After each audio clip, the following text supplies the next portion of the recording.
নমস্কার বন্ধুরা, এডি গার্ডেনিং চ্যানেলে আপনাদের সবাইকে স্বাগত জানাচ্ছি। আমি দেবাশিস। বন্ধুরা, আমি কিছুদিন আগে আপনাদেরকে ওয়েস্টার মাশরুমের জন্য কিভাবে বেড ফেলানো হবে সেটা আপনাদেরকে দেখিয়েছিলাম। তারপরে আপনাদেরকে বলেছিলাম যে এর ফলাফলটা কি, সেটা আমি আপনাদেরকে আরেকটা ভিডিও বানিয়ে দেখাবো। তো আজকের সেই প্রসঙ্গতে আমি এই ভিডিওটা বানাচ্ছি। আবার এই ভিডিওটা আমি প্রথম থেকে শেষ পর্যন্ত, মানে বেড ফেলানো থেকে হারভেস্ট করা পর্যন্ত কি কি জিনিস করতে হবে, কি কি না করতে হবে, সব কিছু জিনিস এই ভিডিওতে ভালো করে বুঝিয়ে বলবো। ভিডিওটাকে অবশ্যই শেষ পর্যন্ত দেখুন। প্রথমে আমাদেরকে খড়গুলো এরকম ছোট ছোট করে কেটে নিতে হবে। যত ছোট করে কাটতে পারলে ভালো। মিনিমাম 1 ইঞ্চি 1.5 ইঞ্চি মতন থাকলে তাও ঠিক আছে, আরও ছোট করলে সব থেকে ভালো হয়। খড়গুলো কাটার পরে জলে ভিজিয়ে নিতে হবে, তারপরে এটাকে স্টিম করতে হবে, মানে ভাপাতে হবে। যদি সেরকম করা সম্ভব না হয় তাহলে আপনি যে কোনো হাঁড়ির ভিতরে ভর্তি করে গরম জল ঢেলে ওইটাকে ভিজাবেন 7-8 ঘন্টা, কিন্তু হাঁড়ির মুখটা আপনি বন্ধ করে দেবেন, মানে গরম জল দেওয়ার পরে ঢাকা দিয়ে দেবেন, দিলে আর স্টিম করতে হবে না। যখন 7-8 ঘন্টা হয়ে যাবে সেটাকে ছেঁকে একটা জায়গায় রেখে দিতে হবে। আলু পেঁয়াজের বস্তা হোক কিংবা ঝুড়িতে হোক ছেঁকে রেখে দিবেন। ভালো করে জলটা নিজেরে যাওয়ার পর এটাকে রোদে শুকিয়ে নিতে হবে। রোদে শুকাতে পারেন, নাহলে পাখা চালিয়েও আপনি শুকাতে পারেন, কিন্তু রোদে শুকালে তাড়াতাড়ি শুকনো হয় আর ভালোভাবে শুকনো হয়। তো এটাকে আমরা কতটা শুকনো করব, খড়টা অর্ধেকটা পর্যন্ত শুকিয়ে যাবে, মানে হাতে নিলে হাত ভিজা হবে, কিন্তু তার থেকে জলটা বেরাবে না। মানে হাতে যদি আমরা চিবড়ি দিই তাহলে জলটা বেরাবে না। এরকম অবস্থায় আমাদেরকে বেড ফেলাতে হবে। দেখুন, মাঝে মাঝে উল্টিয়ে নিতে হবে, না উল্টালে কিন্তু খড়টা ভালোভাবে শুকনো হবে না। এখন দেখুন উপরের দিকটা শুকিয়ে গেছে, কিন্তু নিচের দিকটা ভিজা আছে। যখন এই সবগুলা খড়কে আমরা মিশিয়ে নেব, মিশিয়ে বেড ফেলাবো, তখন কিন্তু বেডের ভিতরে সবগুলা খড় ভিজে যাবে। তারপরে আমাদেরকে এরকম পলিথিন নিতে হবে। এই পলিথিনটাকে বলা হয় গ্রোসারি পলিথিন। এর সাইজটা হচ্ছে 18 ইঞ্চ বাই 24 ইঞ্চ। এর 2 মাথা খোলা আছে আর এক মাথা আমাদেরকে বন্ধ করে দিতে হবে। এরকম দুটো সাইডে খোলা থাকা দরকার করে। এক সাইডে খোলা থাকবে, এক সাইড বন্ধ থাকবে, সেরকম হয় না। এই পলিথিনটা 2 মাথা খোলা থাকে। তো আনার পরে আমাদেরকে একটা সাইড বন্ধ করে দিতে হবে, কারণ এটাকে আমরা সিলিন্ডার আকারে বানাবো। যদি এক সাইড বন্ধ করা থাকে তাহলে আমরা সেটাকে সিলিন্ডার আকারে বানাতে পারবো না। আমাদেরকে এনে এরকম বাঁধতে হবে, তবে এটা সিলিন্ডার আকারে হবে। তো এক মাথা এরকম গাড়ার বা সুতা বা কোনো দড়ি দিয়ে আমাদেরকে একটা মাথা বন্ধ করে নিতে হবে। তারপরে এতে আমরা বেড ফেলাবো।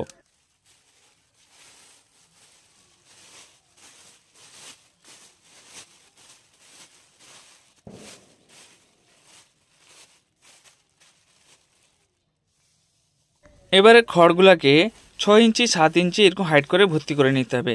তারপরে 2 হাত দিয়ে প্রেস করে দিলে খড়গুলা ওই 2.5 ইঞ্চি 3 ইঞ্চি এইরকমভাবে হাইটে রয়ে যাবে। বেশি হাইট করে আমরা খড়টা ভর্তি করব না। খড়টা ভর্তি করার পরে প্রেস করার পরে যাতে 2.5 ইঞ্চি 3 ইঞ্চি এইরকম থাকে, সেই হিসাবে আমাদের খড়গুলা ভর্তি করতে হবে। মনে রাখবেন, প্রত্যেকবার খড় দেওয়ার পর 2 হাত দিয়ে এরকম ভালো করে প্রেস করতে হবে। যত টাইট হয়ে বসবে তত ভালো। এবারে স্পনটা দেখে নিন, এরকম সাদা হয়ে গেছে। যতক্ষণ এরকম সাদা না হয় ততক্ষণ আমরা এটাকে ইউজ করব না।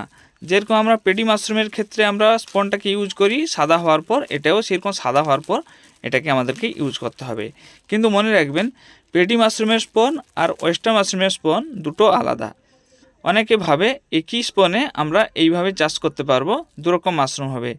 সেটা সম্পূর্ণ ভুল, দুটোর স্পন আলাদা। এবারে জোটা লেয়ার আমরা করব, সেই হিসাবে আমাদেরকে স্পনটাকে প্রথমে ভাগ করে নিতে হবে, দিলে আমাদের বেড ফেলাতে সুবিধা হবে। এবারে এই স্পনটা তাকে আমরা গুঁড়া গুঁড়া করে চারপাশে দিয়ে দেবো। স্পন মানে মাশরুমের বীজ, অনেকে বীজ বলে, অনেকে স্পন বলে।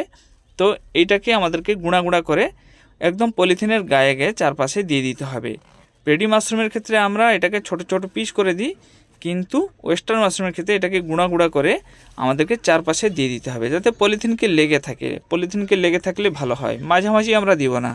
একটা প্যাকেটে বা বোতলে 200 গ্রাম করে স্পন থাকে, ওই 200 গ্রাম স্পন আমরা একটা বেডেই ইউজ করতে পারবো।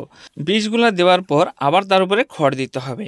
এইভাবে আমাদেরকে সবগুলা লেয়ারে করতে হবে। খড় দিতে হবে, বীজ দিতে হবে। বীজটা একদম গায়ে গায়ে দিতে হবে, পলিথিনের গায়ে গায়ে। মাঝামাঝি দিলে কিন্তু সেরকম একটা খুব ভালো রেজাল্ট আমরা পাবো না। অনেকে বড় পলিথিন ইউজ করে, কিন্তু আমি বলবো বেশি বড় পলিথিন ইউজ করার থেকে আপনি এইরকম ছোট সাইজের পলিথিন তো বিভিন্ন রকমের পাওয়া যায়, কিন্তু 18 ইঞ্চি বাই 24 ইঞ্চি এই পলিথিনটা হচ্ছে রেগুলার। এই পলিথিনে বেড ফেলালে বেশি বড় বেড হবে না, আর কিন্তু ফলাফল ভালো হবে। বেশি বড় যদি পলিথিন আপনি ইউজ করেন তাতে কি হবে, বেডে কন্টামিনেশন হয়ে যায়, যার ফলে বেড খারাপ হয়ে যায়। সবুজ কালার, ব্ল্যাক কালার এরকম সব ফাঙ্গাস লেগে যায়, যার ফলে বেড খারাপ হয়ে যায়। ছোট ছোট বেড ফেলালে কিন্তু সেই জিনিসটা হওয়ার সম্ভাবনা খুব কম থাকে। তাই আমি বলবো, আমার এটা ব্যক্তিগত মত, তো আমি এটা বলতে চাই যে আপনি ছোট ছোট বেড ফেলালে সবথেকে ভালো হয় বেশি বড় বেড ফেলানোর থেকে। এই ওয়েস্টার মাশরুমের বেড ফেলানোর আরও অনেক রকম প্রসেস আছে। অনেকে কি করে, খড়ের সঙ্গে বীজগুলোকে একসঙ্গে মিক্স করে নিয়ে ভর্তি করে দেয়, তো সেটা থেকে এটা ভালো রেজাল্ট হয়। আরও অনেকে কি করে, বীজ দিয়ে তার উপরে একটু একটু বেসন বা চকড় যেটাকে বলা হয়, গমের চকড়, গমের ভুসি, তাকেও দেয়, কিন্তু সেগুলো দিলে পোকা হয়ে যাওয়ার সম্ভাবনা থাকে। সবগুলো লেয়ার দিয়ে দেওয়ার পর পলিথিনের মুখটাকে আবার বন্ধ করে দিতে হবে, কিন্তু বন্ধ করার আগে ভালোভাবে এটাকে প্রেস করতে হবে যাতে খড়গুলো একদম চেপে বসে যায়। যত টাইট হয়ে খড়টা বসবে বেডের রেজাল্ট তত ভালো হবে। ফাঁকা ফাঁকা থাকলে কিন্তু আমাদের ফলনটা কমে যাবে। এবারে পলিথিনের মুখটা আবার বন্ধ করে দিতে হবে। এক সাইড তো আমরা বন্ধ করে বেড ফেলাচ্ছিলাম, এবারে বেড ফেলানো হয়ে যাওয়ার পর আবার দড়ি বা সুতা দিয়ে আমাদেরকে বেডের মুখটা বন্ধ করে দিতে হবে। বন্ধ করার পর একটা কলম দিয়ে চারপাশে কিছু ফুটো করে নিতে হবে যাতে এর ভিতরে অক্সিজেন যেতে পারে, আর এর ভিতরে যেটা মাইসিলিয়ান গ্রো করার সময় কিছু গ্যাস উৎপন্ন হয় সেটা এর ভিতর থেকে বাইরে বেরিয়ে আসবে, তার জন্য একটু একটু ফুটো করে নিতে হবে। আপনি কম বেশি করতে পারেন। এবারে চারপাশে করার পরে উপর নিচ এরকম করেও আপনাদের কিছু ফুটো করে নিতে হবে, কারণ খড় থেকে যখন জলটা বেরাবে নিচে ফুটো থাকলে বেরিয়ে যাবে।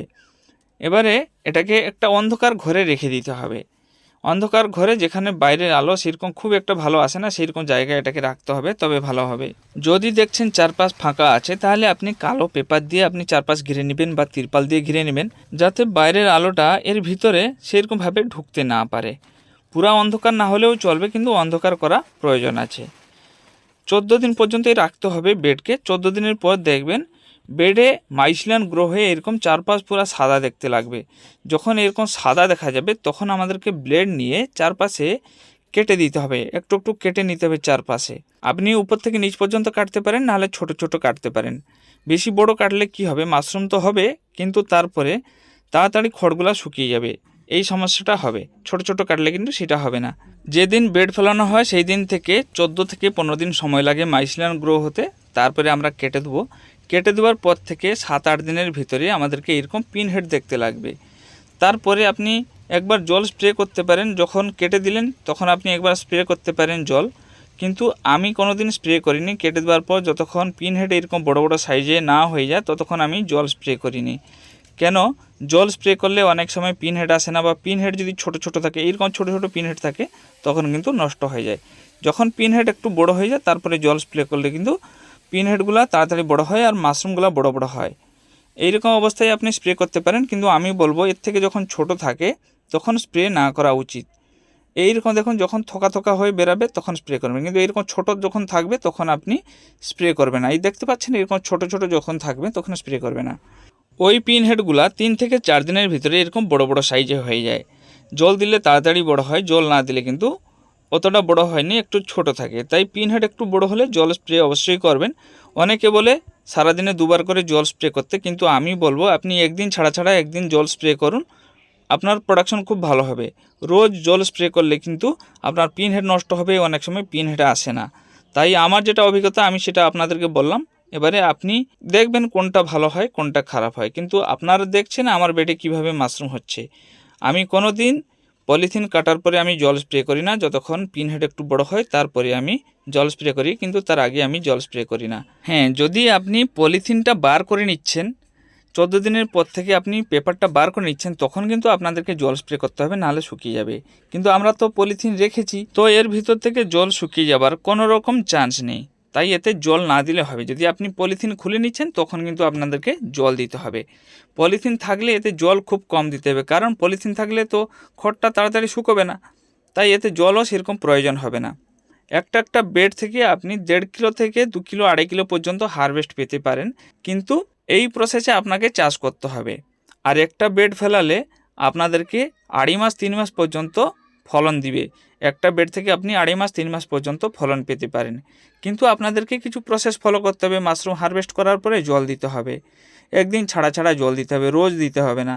অনেকে রোজ দিতে বলে, কিন্তু আমি বলবো আপনি রোজ জল না দিয়ে আপনি একবার মাশরুম হারভেস্ট করে নিলেন, হারভেস্ট করার পরে এতে আপনি জল স্প্রে করবেন। জল স্প্রে করার পরে 1 দিন 2 দিন ছেড়ে ছেড়ে আপনি স্প্রে করবেন, দেখবেন আপনার বেডে ভালো রকম ফলন হবে। আরেকটা কাজ করবেন, পলিথিনের মুখটা যে বাঁধা আছে উপরের দিকে, ওই পাশ দিয়ে আপনি জল দিয়ে দিলে বেডে জল চলে যাবে। আর নিচের দিকে কিছু ফুটো করে দিবেন, যখন এক্সট্রা জলটা হয়ে যাবে তখন নিচ দিয়ে বেরিয়ে যাবে, নাহলে বেড খারাপ হয়ে যাবে। একটা বেড থেকে কতটা হারভেস্ট করেছি দেখুন। পাশে আরেকটা বেড আছে, এই বেড থেকেও আমি হারভেস্ট করব। আমার মনে হচ্ছে এই একটা বেড থেকে আমি প্রথমবার 1 কিলো 500 থেকে 1 কিলো 200 পর্যন্ত এরকম হারভেস্ট পেয়ে যাব। একটা থোকা 250-300 গ্রাম করে হয়েছে। যেখানে যেখানে আমি কেটেছি সেই সব জায়গায় হয়েছে, যেই সব জায়গায় আমি পেন দিয়ে ফুটো করেছিলাম বেড ফেলানোর সময়, সেই সব জায়গা দিয়েও মাশরুম বেরিয়েছে। এবারে মাশরুম হারভেস্ট করে নেওয়ার পরে যদি সম্ভব হয় আবার ব্লেড দিয়ে যেই সব জায়গায় কাটা হয়নি সেই জায়গায় একটু একটু কেটে নিলে ভালো হয়। আর মুখটা খুলে আপনি সেইখানে একটু জল দিয়ে দিবেন, দিলে আর বেডে বেশি জল দেওয়ার প্রয়োজন পড়বে না। এক্সট্রা জলটা নিচ দিয়ে বেরিয়ে যাবে, আর বেডে যতটা জল শুষার কথা ততটা জল বেড শুষে নেবে। এইভাবে করে আপনি মাশরুম চাষ করে অনেক লাভবান হতে পারেন। এখনও পর্যন্ত আমি 2টো বেড থেকে মাশরুম হারভেস্ট করছি। দেখুন 2টো বেড থেকে কাছাকাছি 2.5 কিলো পর্যন্ত আমি মাশরুম পেয়ে গেছি। আরও মাশরুম হবে, 2-3 বার ধরে মাশরুম হবে। তো এইভাবে করে আপনি মাশরুম চাষ করে অনেক লাভবান হতে পারেন। মাশরুম হারভেস্ট করার পরে আবার জল স্প্রে করবেন, তারপরে আবার মাশরুম হবে। আশা করি ভিডিওটা ভালো লেগেছে। যদি ভালো লেগে থাকে লাইক, শেয়ার, সাবস্ক্রাইব অবশ্যই করবেন। ভালো থাকুন, সুস্থ থাকুন।